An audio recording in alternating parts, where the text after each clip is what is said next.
Hello बच्चों, आपका स्वागत है आपके अपने YouTube चैनल में। आज संख्या पद्धति जो कि कक्षा 9 के गणित का पहला चैप्टर है, उसका आज सेकंड वीडियो है। तो जिन लोगों ने अभी तक फर्स्ट वीडियो नहीं देखा वो पहले जाके फर्स्ट वीडियो देख लें, क्योंकि आज के जो वीडियो है उसमें हम संख्या पद्धति का प्रश्नावली 1.1 करेंगे, जिसका बेसिक कॉन्सेप्ट हमने फर्स्ट वीडियो में बता दिया है। तो चलिए स्टार्ट करते हैं आज का वीडियो। आज हम पढ़ेंगे क्या, संख्या पद्धति का प्रश्नावली 1.1। तो इसमें हम फर्स्ट क्वेश्चन देख लेते हैं क्या है। फर्स्ट क्वेश्चन है, क्या शून्य एक परिमेय संख्या है? क्या आप इसे p/q के रूप में लिख सकते हैं, जहां p और q क्या है, पूर्णांक है, और q 0 नहीं होना चाहिए। ठीक, तो हमने इसके पहले के वीडियो में परिमेय संख्या क्या होती है उसके बारे में पढ़ा। परिमेय संख्या क्या होती है? ऐसी संख्या है जिसे हम p/q के रूप में लिख सके, उसे हम क्या बोलेंगे, परिमेय संख्या है। और यहाँ p और q क्या होते थे? p और q हमारे क्या होंगे, पूर्णांक होते थे। p और q पूर्णांक होते थे और q 0 नहीं होता था, यानी q नॉट इक्वल टू 0। ठीक, तो यहाँ पे बोला है क्या, 0 परिमेय संख्या है, शून्य परिमेय संख्या है। तो आप शून्य को, हमने जिन लोगों ने हमारा फर्स्ट वीडियो देखा है वो इसका आंसर तुरंत दे देंगे। क्यों? क्योंकि हमने इसके बारे में उसमें बताया है कि 0/1 क्या होता है, परिमेय संख्या होता है। क्यों? क्योंकि यहाँ देखेंगे तो 0 और 1 दोनों क्या है, पूर्णांक है। क्या है? दोनों पूर्णांक है। पूर्णांक क्या होते थे? पूर्णांक 0 को लेकर सभी धनात्मक संख्याएं और सभी ऋणात्मक संख्याएं, यानी 1 2 3 अनंत तक, और -1 -2 -3 अनंत तक। ठीक, ये क्या थे हमारे, ये सभी पूर्णांक थे। तो यहाँ क्या है, 0 और 1 दोनों क्या होंगे, 0 और 1 पूर्णांक होंगे। और यहाँ देखेंगे q क्या होगा, q 0 नहीं है। क्यों? क्योंकि यहाँ पे q को 1 लिया गया है। ठीक, तो ये हमारा क्या होगा, पूर्णांक। तो हम क्या बोलेंगे, 0 1 परिमेय संख्या है। क्या है? परिमेय संख्या है। ठीक, ये इसका क्या हो गया, हल हो गया। क्यों है परिमेय संख्या? क्योंकि शून्य को हम p/q के रूप में लिख सकते हैं, 0/1 के रूप में। 0 यहाँ क्या है, 0 और 1 पूर्णांक है, और q यहाँ क्या है, q नॉट इक्वल टू 0, यहाँ q 0 नहीं है। क्यों? क्योंकि यहाँ 1 है। ठीक, ऊपर 0 हो सकता है, कोई दिक्कत नहीं है। तो ये हमारा क्या है, ये हमारा परिमेय संख्या है। तो इसका आंसर क्या हो गया, 0 1 परिमेय संख्या है। आप इसको लिख देंगे हल के रूप में। तो आपका ये फर्स्ट क्वेश्चन कंप्लीट हो गया। ठीक, और एक चीज देख लीजिए यहाँ पे, यहाँ ये सभी क्या है, ये ऋणात्मक पूर्णांक बोलते हैं। क्या बोलते हैं इसे? ऋणात्मक पूर्णांक। ऋणात्मक पूर्णांक क्या होते हैं? ऋणात्मक पूर्णांक -1 -2 से अनंत, माइनस इनफाइनाइट तक। ठीक, धनात्मक पूर्णांक क्या होंगे,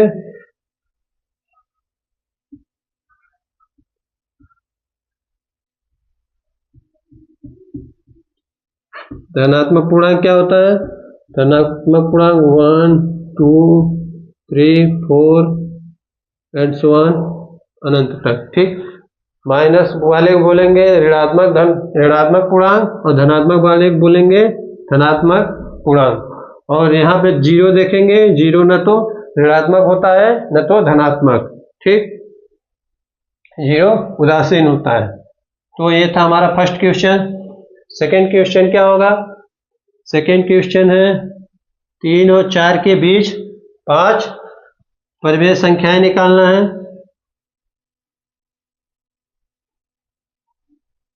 3 और 4 के बीच में 5 परिमेय संख्या है, कैसे निकालते थे हम? पहले हम लिखेंगे हल।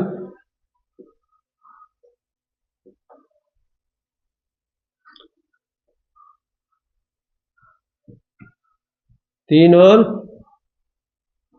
4 को हम 3/1 और 4/1 के रूप में लिख सकते हैं।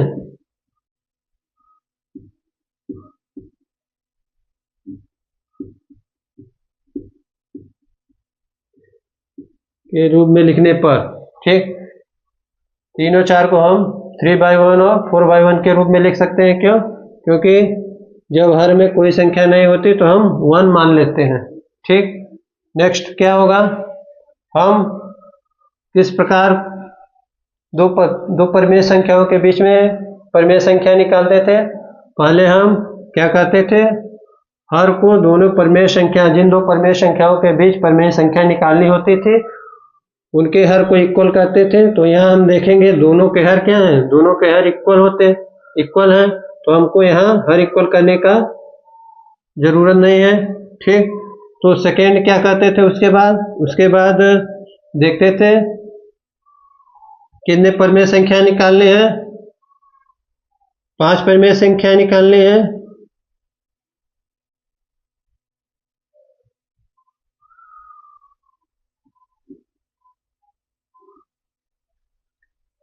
चूंकि 5 परिमेय संख्याएं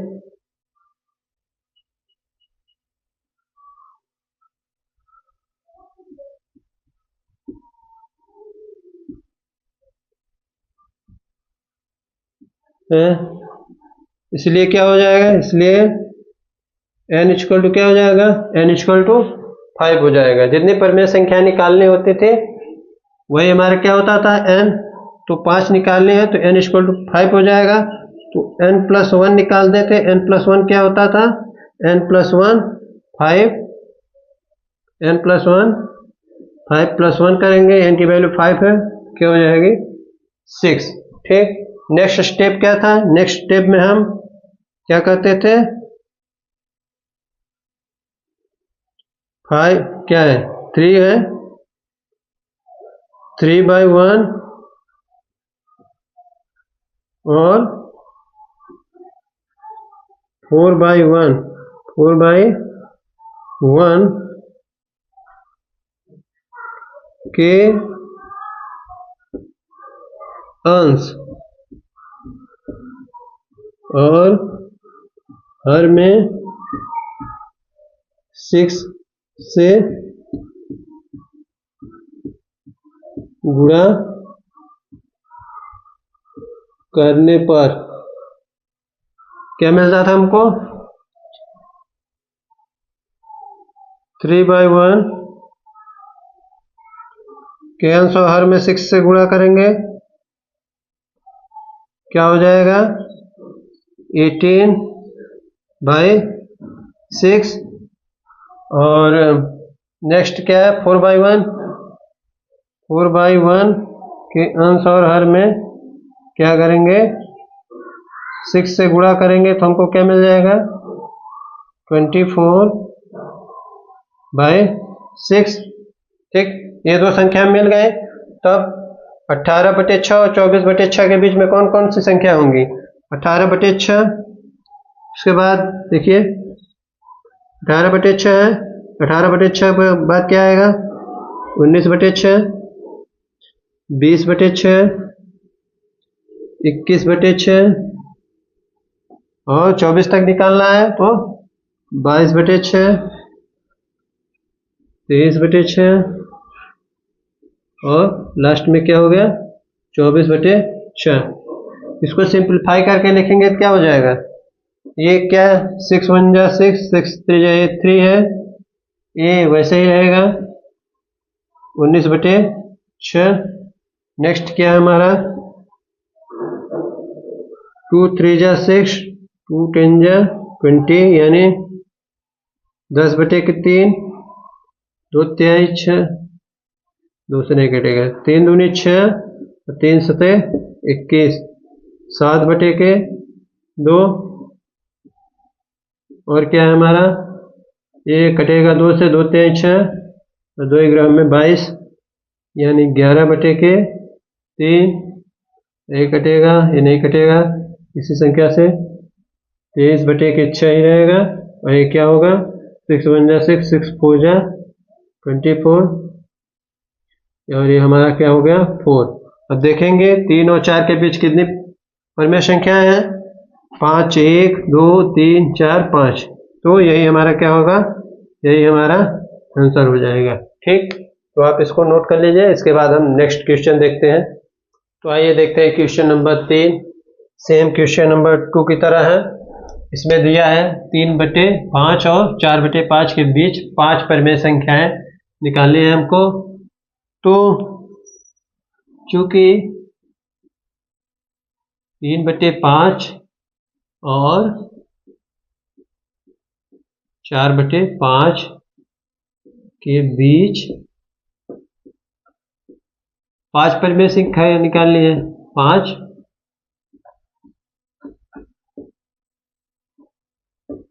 परिमेय संख्याएं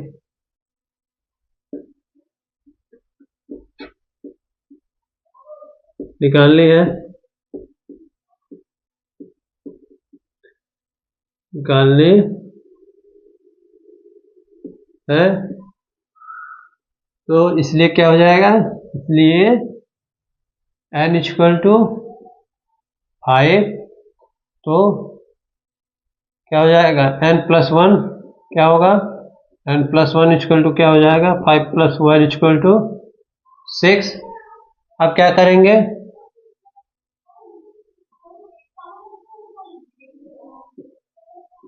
अब 3/5 और 4/5 के अंश और हर में 6 से क्या करेंगे, गुणा करने पर क्या मिलेगा हमको, 3/5 × 6 × 6 क्या हो जाएगा, 18/30। 4/5 से करेंगे तो क्या होगा, 4/5 × 6 × 6 क्या होगा, 24/30। तो कौन कौन सी संख्या मिल गई हमको, 18/30। 18/30 के बाद क्या आएंगे, 19/30, 20/30, 21/30, 22/30, 23/30 और लास्ट क्या हमारा 24/30। तो हमको क्या निकालने थे, 18/30 और 24/30 के बीच में कितनी संख्या है, 5 संख्या है, 1 2 3 4 5।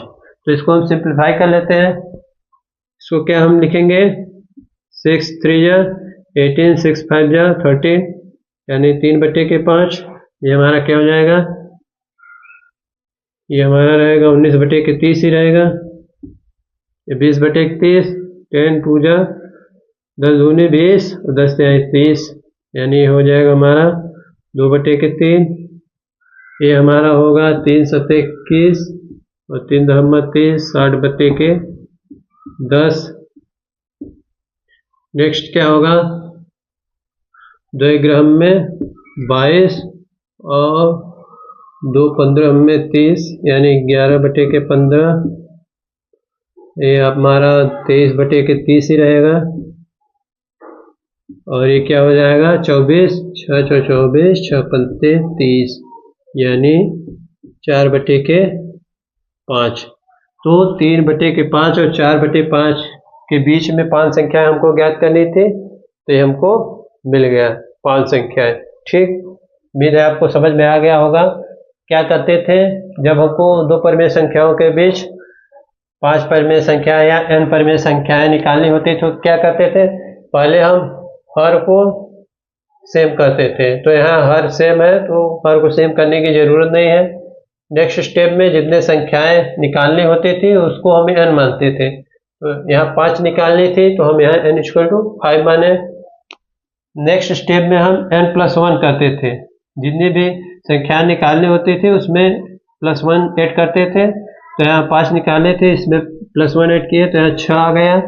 तो इसके नेक्स्ट स्टेप में क्या करते थे, हम जो आता था n+1 की वैल्यू उससे इन दोनों संख्या जिसके बीच में हमको परिमेय संख्याएं निकालनी होती थी उसके अंश और हर में क्या करते थे, मल्टीप्लाई करते थे n+1 की वैल्यू से। तो n+1 की वैल्यू यहाँ क्या है, 6 है। 3/5 और 4/5 के बीच में हमको संख्याएं ज्ञात करनी थी तो हम 3/5 और 4/5 के अंश और हर में 6 से मल्टीप्लाई करेंगे। हमने यहाँ 3/5 के अंश और हर में 6 से मल्टीप्लाई किया तो हमारा 18/30 आया। 4/5 के अंश और हर में मल्टीप्लाई किया तो 24/30 आया।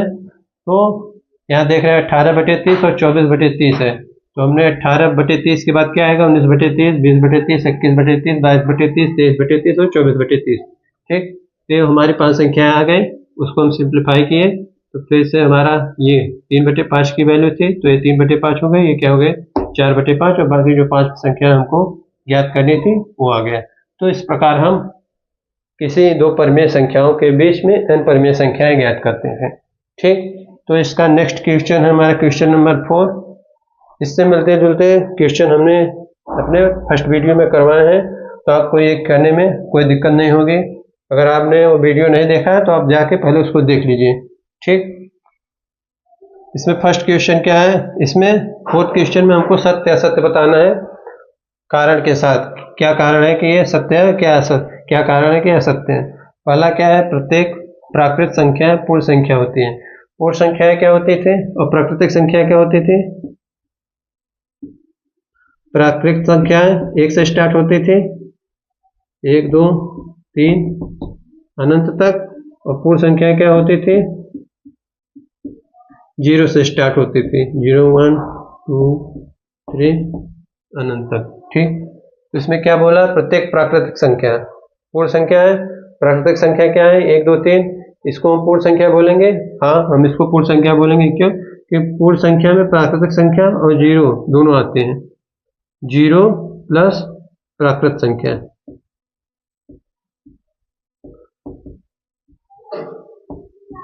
तो हम प्राकृत संख्या को पूर्ण संख्या बोल सकते हैं, इसलिए हम इसको क्या बोलेंगे, ये हमारा सत्य है। ठीक, रीजन क्या था, क्यों पूर्ण संख्या में प्राकृतिक संख्या भी आते हैं, इसलिए इसे हम सत्य बोलेंगे। ठीक, सेकंड क्या है, प्रत्येक पूर्णांक एक पूर्ण संख्या होती है। पूर्णांक क्या होते थे, पूर्णांक क्या होते थे, धनात्मक 0 से लेके धनात्मक पूर्णांक भी होते थे 2 3 अनंत तक, और इधर निगेटिव भी वाला रहता था। तो क्या बोला है, प्रत्येक पूर्णांक एक पूर्ण संख्या होती है। प्रत्येक पूर्णांक पूर्ण संख्या होती है। पूर्णांक में माइनस भी आता है लेकिन पूर्ण संख्या में माइनस नहीं आता, मतलब यहाँ पे ये असत्य हो जाएगा। क्यों, क्योंकि पूर्णांक में हमारा माइनस भी आएगा, माइनस संख्या भी आएंगी, लेकिन पूर्ण संख्या में माइनस नहीं है, तो माइनस संख्याओं को हम पूर्ण संख्याएं नहीं बोल सकते, इसलिए हमारा क्या हो गया, हमारा असत्य हो गया। ठीक, नेक्स्ट हमारा क्या है, प्रत्येक परिमेय संख्याएं एक पूर्ण संख्या होती है। ये तो देख के ही गलत लग रहा है। ठीक, परिमेय संख्या क्या होती है, जिन्हें p/q के रूप में लिख सकते हैं। p/q के रूप में प्रत्येक पूर्ण संख्या को लिख सकते हैं, p/q के रूप में प्रत्येक पूर्ण संख्या को लिख सकते हैं, लेकिन प्रत्येक परिमेय संख्या 3/2 भी होगी, 5/4 भी होगा, लेकिन आप 3/2 5/4 को पूर्ण संख्या बोल सकते हैं नहीं। क्यों, क्योंकि पूर्ण संख्या में 0 और 1 2 3 अनंत तक आएगा, यहाँ पे भिन्न संख्याएं नहीं होंगी, तो इसलिए ये भी कथन क्या हो गया, ये भी कथन हमारा असत्य हो गया। ठीक, तो ये था एक्सरसाइज 1.1। तो आपका एक्सरसाइज 1.1 कंप्लीट हो गया। अगर आपको वीडियो अच्छा लग रहा है और समझ में आ रहा है तो चैनल को सब्सक्राइब जरूर कीजिए।